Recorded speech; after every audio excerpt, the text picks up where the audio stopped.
Hi, I'm Michelle and Sue's asked me to talk about working with schools. So there are loads of things I love about working with schools, but the two big ones for me are, firstly, it's a better use of my time. So I could sell 200 books to customers and spend time messaging and delivering them all to different addresses.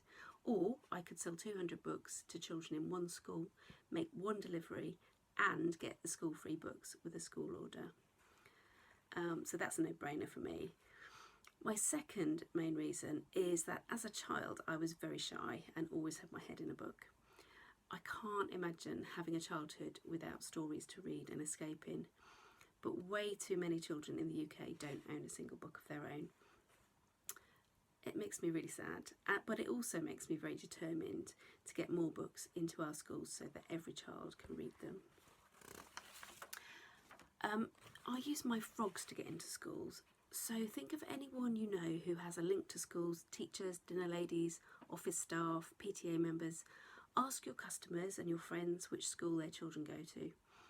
In normal times, I do a few different school fairs each year to introduce myself in person, and hopefully we'll be able to do this again later in the year.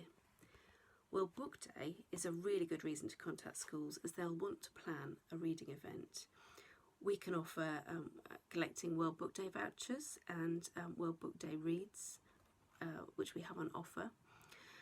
But don't forget, you can work with schools any time of the year. So if the school is already sorted for World Book Day this year, or they can't organise it right now, see if they'll do an event with you later in the year.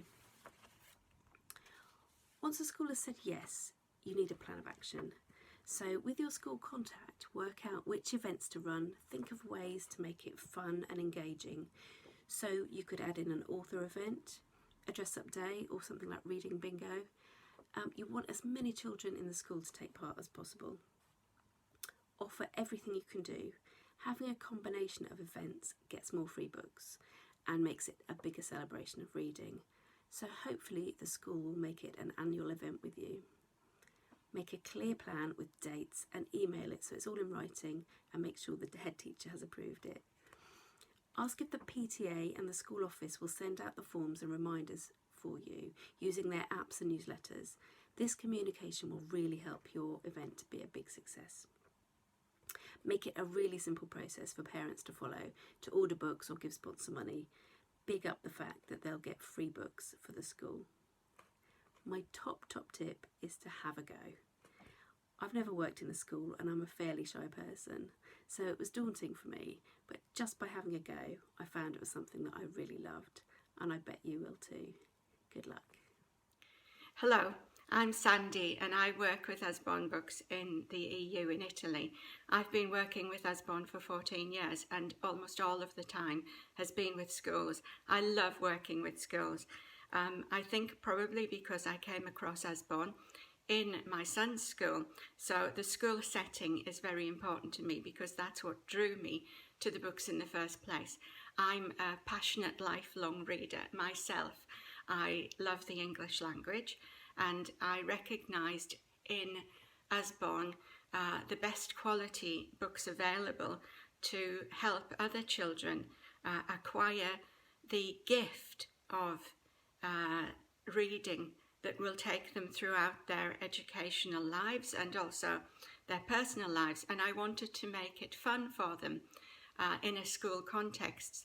Children often only have English textbooks to read and they have no leisure reading material.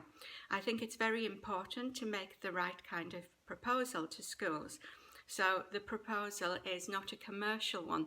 It's an adding extra educational value proposal.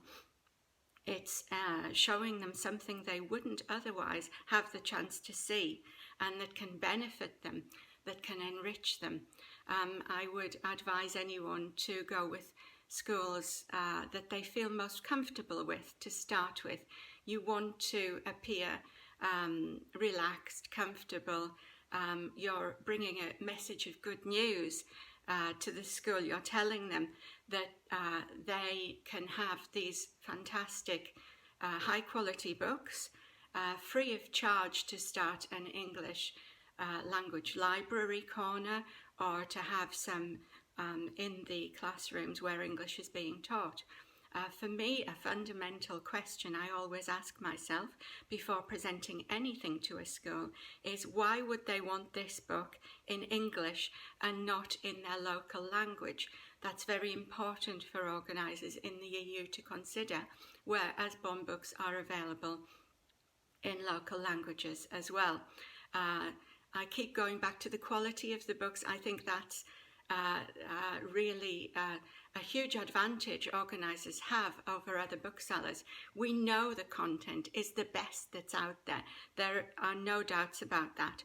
World Book Day is a fantastic opportunity for us to showcase these books, and I hope everyone will rise to that occasion and enjoy it, make it fun, because learning English shouldn't be just a hard slog. It should be a lot of fun, and Usborne books can do that for children. It can make them realise that. Hi, I'm Amanda. I love working with schools and helping schools to get new books for free. And with World Book Day just around the corner now, is the perfect opportunity to get in touch with some local schools and to let them know how we can help support them to get some new books for their children. Sadly, many schools don't have the budgets available to buy lots of new books, and lots of children don't have access to books at home. So being able to get lots of free books from Usborne can make a massive difference to children. We know that reading for pleasure is really important, and we also know that it can really enhance children's reading and attainment in school. The National Literacy Survey last year found that over a third of children said that they couldn't find anything to interest them to read, which is really sad. And Usborne have such a wide range of amazing new books and publish so many new titles each month that I would challenge any child not to be able to find something to engage them. In terms of working with schools, I would suggest talk to everyone you know. Share it on social media, let people know that you can help them. Many people assume that there's some kind of catch. How often in life are you able to get something for free? In this case, it's really true. We really do help schools get things for free. They can get so many new books. Tell people, if you know a teacher, if you know a head teacher, someone on a PTA, or even an enthusiastic parent, let them know that we can do all the work and that it's really, really simple, and that they really can get new books absolutely for free for their children. They can run a sponsored reading event, or they can run a book fair, or they can run both, and there really is nothing to lose, and it's very, very simple. I recommend persevering. Often teachers are very, very busy, so if you don't hear back from them after your first email, send another email. Make it really simple for them. Explain that we do all the work, that there isn't anything really for them to do, that it's very simple, and that ultimately at the end of it, there will be lots of new books for their children. In terms of making it a success, I think it's great to have a real focus around World Book Day on reading for pleasure. We want children to enjoy reading. We want children to be able to engage in books and to find something that they're passionate about and that they love. So giving them the opportunity to read is the first step in that. Get schools to, if they're doing a reading challenge, give them time during the school day to read. I suggest recommending prizes for children who raise the most money or who read for the most minutes. Make it fun. We want children to want to take part in this challenge, and we want them to want to read. So aim high as well. Set a nice high target for the amount of money that you want to raise, and anything else as well. Usborne have some fantastic resources for our books. So make it a really fun challenge for a week, and hopefully children will want to take part, and then after the challenge they're going to have so many new books in school that from then going forwards they'll have lots of things to keep them interested and will really enjoy reading from then on. Hi, I'm Laura. I'm a Usborne organiser and a primary school teacher. Why would you work with schools? My question would be back to you, why would you not? You're getting high quality free books into schools that have tight budgets as it is, being able to support thousands of children with their education, with how good our books are and how long they last. You're encouraging reading for pleasure. You're making it fun. Reading is always a high priority in school, so to go in and give that fun opportunity for reading is always going to be a bonus. And they're simple to do. You have support on tools and downloads for the different types of events that we can run. You can work remotely, you can work virtually. And it's 20% commission on all our school orders, but they do tend to be bigger. So it's a good amount of money for the amount of work that you kind of put in. How to break into schools. World Book Day is coming, so get in there now. Think about your frogs. Think about if you've got teacher friends, teacher assistants, governors, PTA, anyone that has a link to a school will get you that link in there and that first jump into approaching a school. It's good to have a link because then you can get in there a little bit easier. But if you don't have a link, then just contact schools that you know. Think about your children's school, if you've got friends, children that are at a school, your local schools, even your old school that you went to. And contact in different ways. So you might email, phone calls, Facebook groups, any way that you can find to get in and mix it up. The fortune is in the follow-up, they say as well, so keep following up. Some schools I've contacted 8 to 10 times before I've actually got that date and got that event booked in. So just keep going. It's not a no until it's a no. Teachers are also really busy, so it's always helpful to remind them. They might read your email and think, oh, that's a fab idea, and then forget with everything else they've got to do. So keep reminding. A competition might be a nice idea. Put a competition on your page to nominate a school or nominate a teacher, and then just give away a few, extra free books. That's going to get you quite a lot of leads, as is the prize draw slips that we have. How to make it a success. Keep in contact. Let them know every step of the way what you're going to be doing, what will happen next. Remind schools that it's completely free. All the resources are given to them by us. We can sort everything out for them. We also have extra free resources that match the book, so that would be great for extra activities they can do in class, even lessons that they can do with our books. I tend to do a video for an assembly that introduces what you're going to do with the teachers, to the children and to the parents, and offer support. Listen to them, listen to what they want, and then you can help them. It's going to build that bond. You can be that book person. Prizes I think is great. Teachers are always really competitive, and let them know about all the different events that we can do. We can run Ready Steady Reads, book fairs, virtual author events. What we can provide is endless, whatever they're doing to get their sponsorship money. So work with schools now. Hi, my name is Charlene Riviere and I've been working with schools for the past 5 years. The reason I love working with schools so much is because there's not a lot of funding for schools, and by me working with them I'm able to help get them free books. What I actually do when contacting a school is I look on their local council website that will give you a list of all the primary schools, secondary schools and the nurseries. Then I look for the name of the school, their email address and their address, and I copy that all into a spreadsheet. When I'm contacting schools, it can be about 8 times before a school replies back to me. This could be because the reception staff may not pass the email on to them straight away, or they have passed it on but the teachers are extremely busy with other work commitments, so they don't always get back to you in a time that you would like them to. But keep pushing on, because you'll eventually hear a reply. If they reply to you, they might say that they want you to have a phone conversation with them, which is a fantastic opportunity, because then you're able to speak with them and explain a bit more about how Osborne works and what you can do to help their school. If they come back to you and they say they've already got an Osborne organiser, that's not a problem. Just simply cross them off your list. If they do come back and they say they don't want to arrange a sponsored read or a book fair with you because they're using a different company, just take it that they've replied back to you, and then you can move on and contact another school.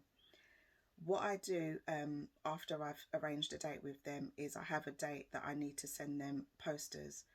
This is a way of me reminding them that the sponsored read is due to take place, and just in case that they're really busy, they might not remember that they've arranged it for a certain time with you. Once I've arranged the date with them, I send them their confirmation email, which will be giving them my website so they can start having a look at all the books that they may want to choose. We stock so many, so it's good to give them a head start on when they're doing that. And then I say to them when I will follow up with them as well. This is just for me to get back in touch with them, to let them know that the sponsored read is finished and to find out how much has been raised.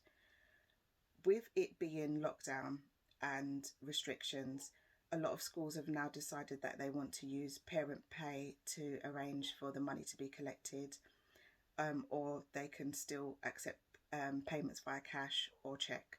Whichever the school decides to do, let them know that that's an option that you can fulfill for them. Once the sponsored read has taken place and they've got back in touch with me and said how much has been raised, I then send them a spreadsheet which will calculate how much they have to spend, and then I arrange for their books to be delivered back to them within 5 working days. After the sponsored read, and this is the most important part that you could ever do, once you've checked that the books have been delivered to them and given them enough time to check over them, what I usually do is ask them if everything was okay with the books that they've received. That will then give them a chance to let you know if there's any discrepancies, such as they may not have received the correct amount of books, or they might actually turn around and say to you, oh yes, it's fantastic, we have received so many books, thank you so much for helping. What I do then, if they do say that, is I ask, would you like to arrange a sponsored read for next year? This will make sure that the conversation is constantly flowing with you and the school, and then you can secure another sponsored read for the following year. Schools may not always want to have a sponsored read for World Book Day, but when contacting them, I always ask them if they would like to have it then. If they say no, then that's fine. Just let them know that they can have it at any time during the year. Hope all your sponsored reads and book fairs go well. Take care. Hello, my name's Rebecca Gregory and I've been with Usborne Books at Home for just over 3 years, and schools play a massive part of my business. In fact, they were probably one of the biggest reasons why I joined in the first place. As someone who's worked in primary schools and has seen from the inside how desperate schools can be for high quality children's books, and yet their budget just does not allow them to access those books. When I found out that I could get books into schools for free and get paid for it, it was like my dream job had come true. And so schools has been a really big focus for me over the last 3 years. In terms of getting into schools, it can be quite tricky, so it's really thinking about what you're saying, how you're saying it, and who you are saying it to. So emails quite often end up in junk boxes. Even if they end up in the inbox, they quite often get deleted because schools get so much junk mail every single day. So if you are relying on emails to get a booking, you're going to have to send a lot of emails before you get a response, let alone a yes. Another way in is a phone call. Now, I tend to only use these with local schools because then I'm phoning them as their local organiser, letting them know of a local service. And I just find that that's a bit more personalised within my local area. The easiest way by far is going through your frogs, finding out every person that you know, and if you can find out a lot of the people that they know too, and really just sort of mapping out how many children you are actually connected to, and then you will start to see how many schools you are actually connected to as well. So then it's just a case of getting your information into that school via that person. So I quite often put some information in an envelope, a nice colourful envelope, because everybody loves a colourful envelope. And I ask them if they can get it to the reading lead or literacy coordinator. If they don't know who that is, I have a look on the website just to see if I can find that information out for them. If I still can't find that information out, I ask them if they can get it to the head teacher for me. Again, I say this because reception deal with a lot of junk post every single day. So by getting it to the people who are most likely going to be the people that have to sign off on this booking anyway, you just cut out the middleman. It's just a lot easier. Now, once you get that booking, it's about thinking about the actions that you are going to put in place to make it a successful booking, because you don't want it to be a one-off booking. You want it to be the start of a relationship with that school. So for me, it's about keeping the lines of communication open. You don't want to take a booking 3 months in advance and then not speak to them until the week before the event. You want to keep in touch with that school. Keep planting those seeds to let them know the value that you offer as an organiser. So for me, that is sending across teachers' resources, letting them know of upcoming books. The new schools letter that we receive has really interesting information in there, so sharing some of that information with them, sharing some of the new resources that are getting added into tools and downloads, just really letting them know again and again, this is the value that I can offer you. And it just really reinforces, the reasons why they will want to come to you rather than going to another retailer who does not offer such a personalised experience. So that is very quickly summed up why I work with schools and how I work with them. I hope that there's been some useful tips in there for you somewhere, and I wish you lots of luck with working with schools in the future.